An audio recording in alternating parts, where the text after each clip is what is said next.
Hello. I am going to share some information that I found helpful for me, who is a busy mom. I have four children. At my peak training, was working full time in a hospital setting while I was training for the Olympic trials. So I know a thing or two about how to tackle training on a time crunch. So let's dive right in.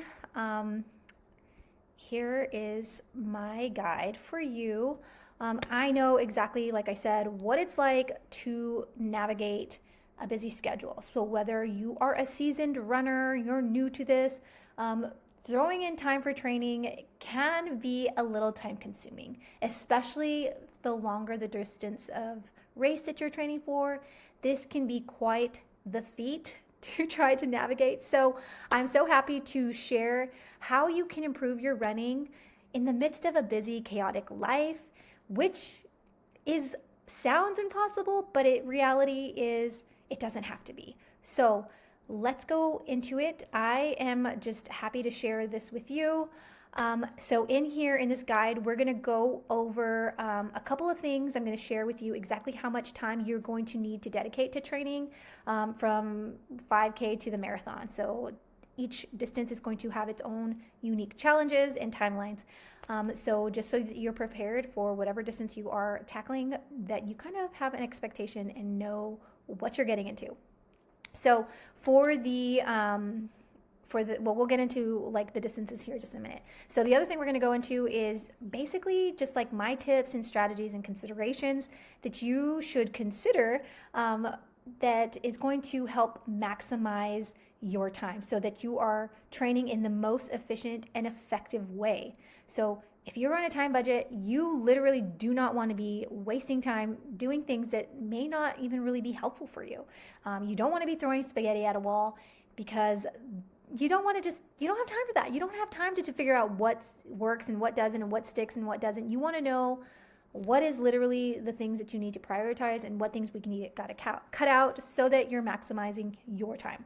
So we're also going to talk about how to organize your schedule so that you can train better without it taking all of your time away from other things that are important to you, like your priorities, like your family, your work, your other things that are actually important in your training. So let's dive right in.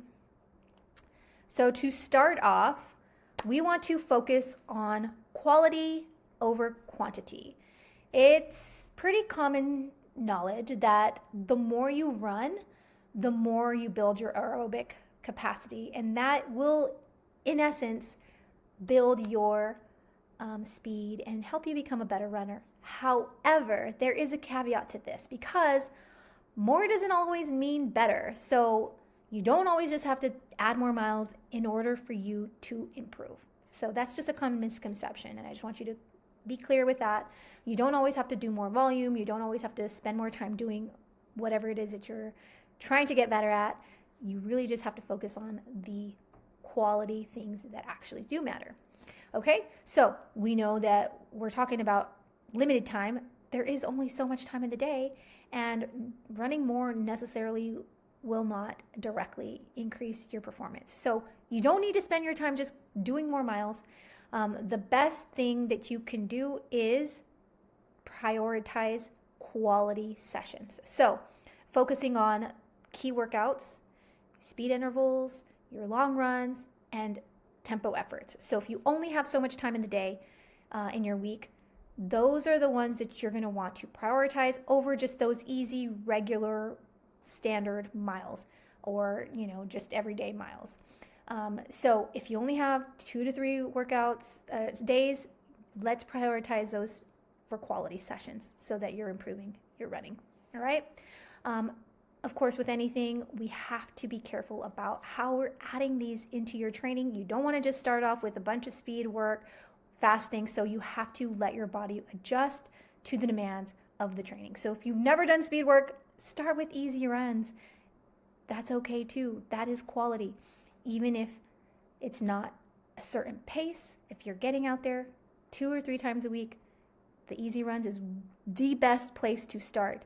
Then as you build up the adaptations and the strength and the endurance, you can start replacing those easy runs with more speed work.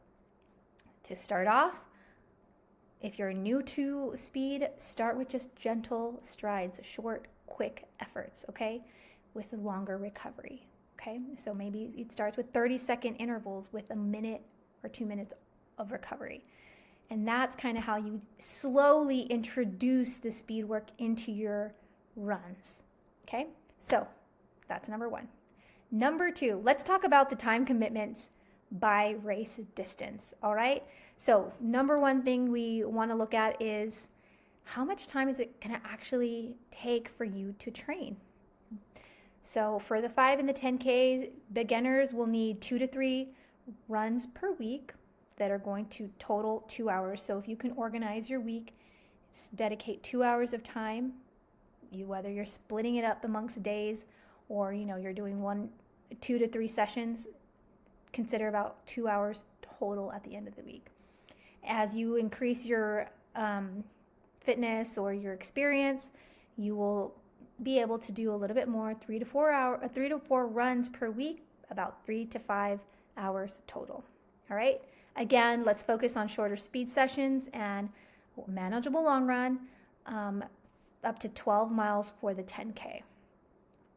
For the half marathon, you're going to want to do about 4 to 5 runs per week, totaling about 4 to 10 hours total. This is going to include a speed day, a tempo day, and a long run, 13 to 16 miles. And you're going to want to make sure to spread that across the 7 days to allow for proper recovery. Try not to do too many back-to-back days, especially as you build your distance to the marathon, right? And then when you're training for the marathon, we need at least minimum about 4 days per week, 6 to 15 hours total. Your peak mileage will be around 40. Some more advanced runners might get up to 60. And this is going to include long runs and maximum of about 3 hours. We want to be sure to not overload your long runs. They are so important. So build yourself up gradually.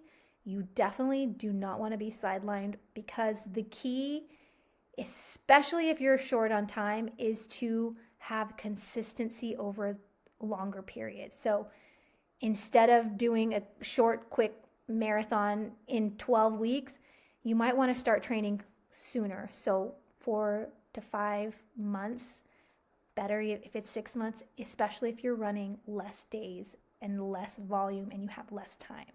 This is just going to help your body prepare for the demands of the duration of the marathon.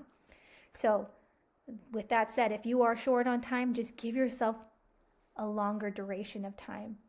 If you don't have enough time during your day and your week, spread it out to months instead of just looking at it on a day-to-day basis. And when you step back and look at the bigger picture, you'll see that you've actually been training for quite some time, and you've built up the consistency, and you've built up the ability to actually train and run and complete your marathon, because you've given yourself maybe not enough time during that specific week or month. But if you're training for several months, it's very, very effective and good for you if you're short on time. All right. So in addition to this, we want to make sure that you're integrating strength and mobility. This is going to be key in your overall well-being to help you stay consistent. I have to say this over and over and over again. The key is consistency. Consistency is key. And in order for you to stay consistent, we have to be injury-free. And how you stay injury-free is making sure your body is bulletproof. How do we become bulletproof? By strength training and doing your mobility. So it's not just about running. You also have to spend some time dedicated to strength training and doing your mobility. Now, this doesn't have to be anything crazy. You don't have to spend hours and hours at the gym, but simply adding a few key workouts at the end of your run is when I personally like to do it when I'm short on time. Tacking on like 15 minutes of effective workouts, strength workouts at the end of a run is such a perfect way to stay consistent. And it's going to help you in your fitness. It's going to help you be stronger. It's going to build your power. It's going to make you less risk for injury. So you Do not skip this. And even if you have a short amount of time, I would rather you cut your run by 10 to 15 minutes and tack on 10 to 15 minutes of strength instead. So please do not skip out on your strength and mobility. Like I said, key workouts that are going to help you with your, that are effective and efficient are things like lunges and squats and planks. So you're targeting your core, your glutes, and your lower body.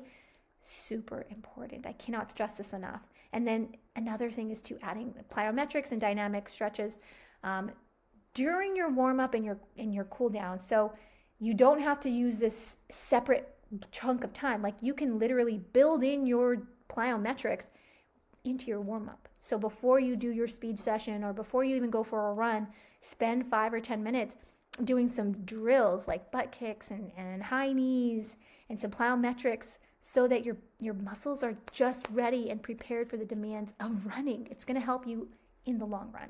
You might not feel it at first, but it is essential. All right. And like I said, this is a pro tip. In order to make it happen, make sure it happens, and to make most of your time, is to actually include your strength as part of your run. So as soon as you're done with your run, before going home and or taking off your clothes and showering and and then having to start a new session for your strength training, do that, because it's going to save you time on laundry, because you're sweating one time in those same clothes, and you're not having to shower and then shower again and then really getting ready to strength train again. So really, if you just do it all in one session, it's going to be the most effective use of your time. So that's just a pro tip. Make it part of your run, your workout. Get it done. It doesn't have to take a long time. Just build it into your routine, okay? Number 4, have a flexible plan, okay? This is going to help you with the thought process. You're not having to think about how you're structuring your day, your week. You already have a plan in place. It's a consistent routine that you know already that it's going to happen. Because a lot of times, the more we have to spend time thinking about it and planning it, and it takes effort, it takes time. So if you already have your plan laid out in front of you, it's already done for you, maybe by a coach, or you found a training plan online, great. It's structured for you. Implement it, execute. You don't have to spend any extra time creating it or worrying about it or changing it up. If you're working with a coach, just let them know what your schedule is and they can arrange it for you, and you can just execute, okay? Aside from having a plan, be adaptable, because life happens. Missing a run is not going to derail your training or anything crazy. Just move on. If you need to skip it, just move on. Don't dwell or spend any more energy and time being stressed or frustrated because you missed a couple of sessions. Just continue, move on. It'll be okay. All right.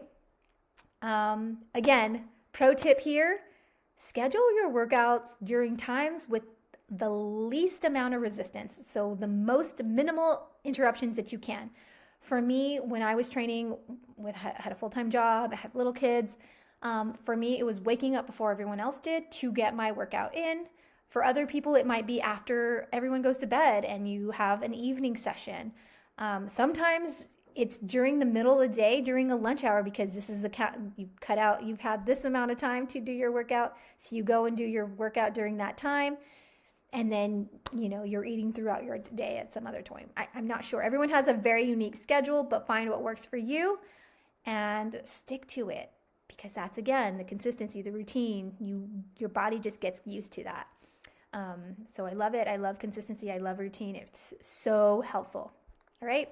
And then, again, let's talk a little bit about concentrating your efforts. We are going to make sure that we're combining hard days on hard days and easy days on easy days. This allows your body the best chance to recover properly, so that when you do have a harder effort, you're able to maximize and get the full benefit of that. Okay? So, for example, we're going to do a long run on Sunday with maybe a strength session then, and then easy on Monday, right? Or an off day, right? So you're recovering, it's an easy run, or it's complete off day, and then Tuesday you have a speedier session. So you see how in between there's a full day of just relaxed running or just complete rest, this is going to be the most effective use of your time, is keeping the hard days hard, easy days easy, so that you recover and you can give the most effective use of your time. You can give the most on the training that you're doing when you have to push. Okay. All right. Let's see. This approach maximizes performance while giving your body the most ample time to recover. If time is limited in that day, it's best to shorten your run by 10 to 15 minutes and tack on the strength, as I mentioned earlier, instead of skipping this important part of your training. I'm telling you how important it is. I said it twice. All right. Next, we're going to talk about some simple hacks to help you prepare. All right. You're going to maximize your time when you are prepared. So take the 5 minutes it needs to be taken to prepare instead of scurrying around last minute trying to find things every single day, right? So every single night I might charge my watch and already lay out my fuel. If it's already there, it's, for one, there's least resistance having to wake up in the morning and find those things that I need, my gear, make sure everything's charged. Like, that's friction. That might be something that keeps me from actually staying consistent. Not only that, it saves me time when I already know that my running shoes are always right here, my clothes are already laid out, I already have everything packed up and ready to go, so that all I have to do is grab and go. It might take a couple minutes on the front end to prepare all that, but then once it's already set up for the week or for whatever, there's no time taken out of my way to make it happen. So that's the first thing, is just to be prepared the night before or even a week. I know some people stack up their running clothes for a whole week so they're not having to look for things every single morning. That is amazing, and that is a super efficient way to maximize your time. Number two, this has been huge for me lately, is staying close to home. I used to drive 20 minutes to meet up with a group and run at nice routes. That's a time suck. I don't have time for that anymore. So I now, literally, as soon as I'm out opening the door, I'm already heading out for a run. That saves me so much time. So I'm staying close to home. It's a familiar route. I'm not going to get lost. It's very consistent. And I unfortunately don't have very many people to run with, but that is also kind of a good thing, because I remember meeting up with people and might be 5-10 minutes late, and that is interfering with the rest of my day. So sometimes it could be lonely, but honestly, that solo runs these days have helped me so much, my mental side of everything. So I'm not sad about it. I do miss, and I do schedule a couple of days of where I meet up with people, but the majority of the time I'm running by myself, and I'm running near my neighborhood, routes that are pretty familiar. I try to run at different days, more for a safety reason, and this is something that you can do. Change up your route if you can, for safety considerations. But as far as time and most efficient and effective use of my time, I'm pretty consistent. But I do try to do it different times of the day if I'm worried about that. But I run at a pretty decent hour, and I always have my safety things with me. So there are ways around that. All right. And then another thing to consider to help with hacks for your time is to multitask. I do this all the time. I'm listening to audiobooks, things that I'm learning. I'm constantly loving to learn. I'm a coach, so I'm wanting to stay up to date with with science and just trainings and how can I be a better coach? How can I be a better everything, even learning about just things that are non-related to running and coaching. Like I'm a parent, so I'm just educational, pouring into myself. I'll listen to audiobooks, catch up on trainings, do things while I'm running. And so you might want to do something like that. Or if you're on a treadmill, sometimes it's nice to just kind of zone out and watch a movie or do whatever. But if it's helpful for you, do something that you can actually do that's going to make use of your time. So I've even got on the phone and caught up with like my sister or family member, and I'm running while I'm on the phone with them. And that's multitasking, because now I'm not spending that time on the phone with them at a different time. I'm just on my run and enjoying a conversation with someone. So generally during an easy run, something for you to consider. Like I said, another way is just getting creative. And this is something that I had to do when my kids were at home with me. Over the summer, the kids are off for the break. I'm at home. How am I going to get my running in with the kids if I'm not waking up early? Because my little baby was a newborn and he was waking up on all sorts of hours. So what I did would go to the park, and there's actually a little pathway. It was the smallest path. I think it was maybe 200 meters. But the kids would play, and I could just run around this path in circles. And I was doing that, but I was getting my run in. Looked crazy to maybe some, but I was getting my run in. I did I don't know how many dozens and hundreds of laps on this little 200-meter track, but I got my training in. Creative. Kids are happy, playing on the park. I could see them the entire time, had my baby in the stroller, and I was running with them. So get creative. Treadmill runs, like I said, running around the playground, using a stroller, whatever you need to do to make the most of your time. And then the last tip, and then I say this is a pro tip, because treat your run like an appointment that is important, just like every other appointment that you schedule. And another really big help that I've done is share that calendar with my significant other, okay? So that they know when I'm planning to run, what I need to do, and they know how important it is to me. So we work together to make sure that I'm prioritizing this and we make it happen. So you should be able to take some time for yourself every day, even whether it's training, running, meditating, quiet time, go shower. You should be taking care of yourself first and foremost. So if you can, if running is important to you, if training is important to you, treat this just like anything else, okay? So block out your time, share this calendar with your support system so they can keep you accountable and they know what you're doing and what you're up to. All right? And then lastly, I will leave you with this, is your training plan is not going to look like anyone else's. That's just how it is. There is no one perfect way that your training plan should look like. Like literally, I've helped coach so many runners, and every single training plan is ever so different, so unique, and built just for them. And this is exactly how your training plan should be too.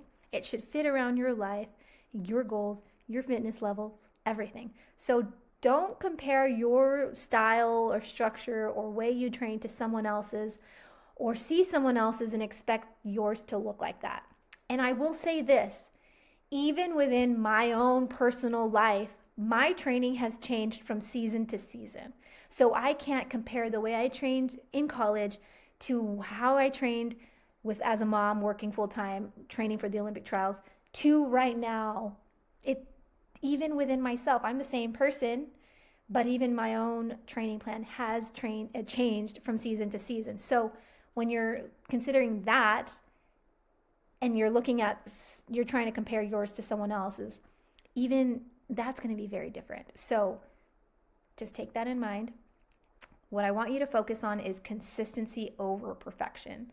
I say this over and over and over again because it is so true.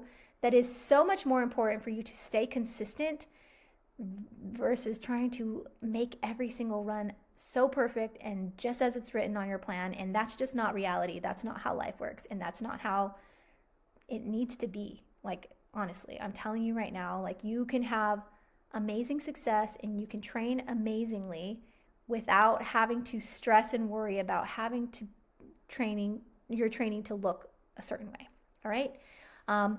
Know and understand and get comfortable with the fact that life happens and your training might need to be modified and adjusted at some point for one reason or another, whether you're getting sick or you just miss or you're traveling or things pop up. Like, you're going to have to pivot and you're just going to have to learn to be flexible and be okay with that.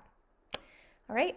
And then it's always best to show up when you can, how you can, whenever you can, okay? So just don't be so hard on yourself. Give yourself grace.